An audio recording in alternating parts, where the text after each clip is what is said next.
Solar energy is energy created by rays from the sun. When the rays reach the earth, it can be absorbed and converted into electricity and heat. There are three popular ways in which we can harness energy from the sun. These three ways are solar panels, solar thermal panels, and solar power towers. Solar panels are considered to be the most common method used to harness energy from the sun. Solar panels are made up of cells called photovoltaic or PV cells. Photovoltaic cells are made up of semiconductors such as silicon, which is currently the most commonly used material. Once light strikes the cells, some of the light is absorbed within the semiconductors. The photons from the light knock electrons loose, thus allowing them to flow freely and create an electric current.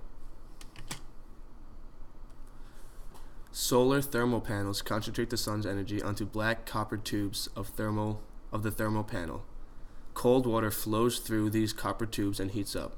Once heated, the now hot water flows into a storage tank where it can be then later used.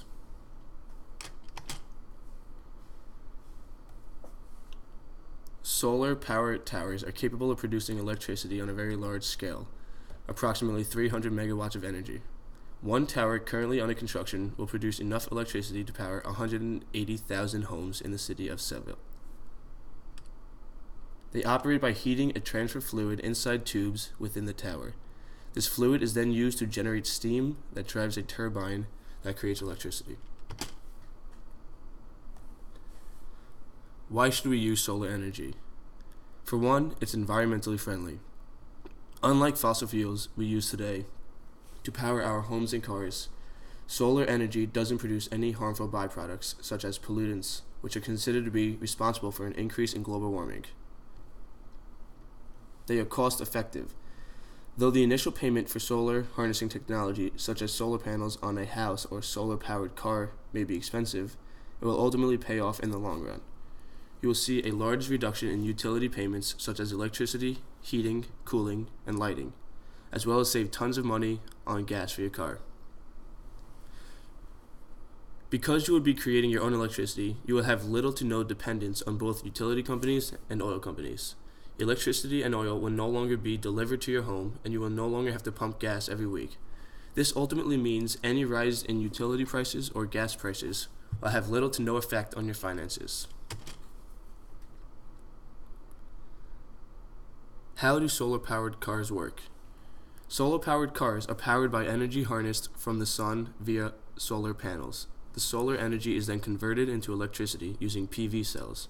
This electricity fuels the battery that runs the car's motor.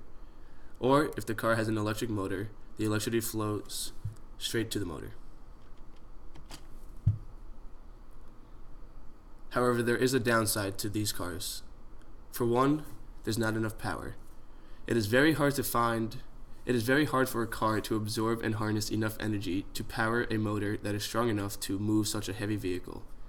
This is why most solar-powered race cars are designed for only one person, the driver, as any extra weight would significantly slow the car down. It is also very difficult to store energy. Unlike buildings that have the room to place batteries capable of storing enough energy during the day to power the building during the night, a car with that big a battery would be too heavy to run. It is also quite expensive. Because this technology is fairly new and uncommon, the designs behind these vehicles are quite expensive. Along with that, solar panels themselves are very expensive.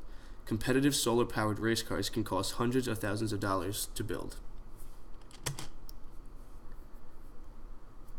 How can we make solar cars more efficient?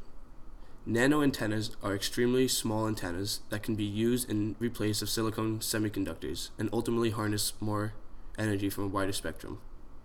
Three-dimensional panels have proven themselves more effective than the typical flat panel because the three-dimensional shape helps in catching rays at various angles during the day.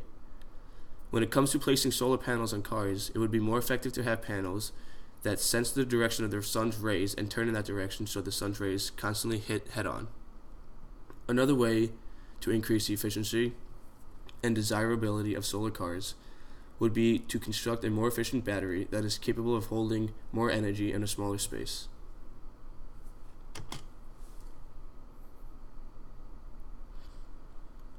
Solar car racing.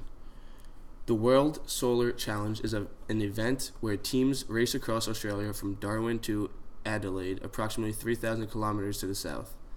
The cars are allowed 5 kilowatt hours of stored energy before the race. All other energy must be harnessed via the sun or the vehicle's kinetic energy.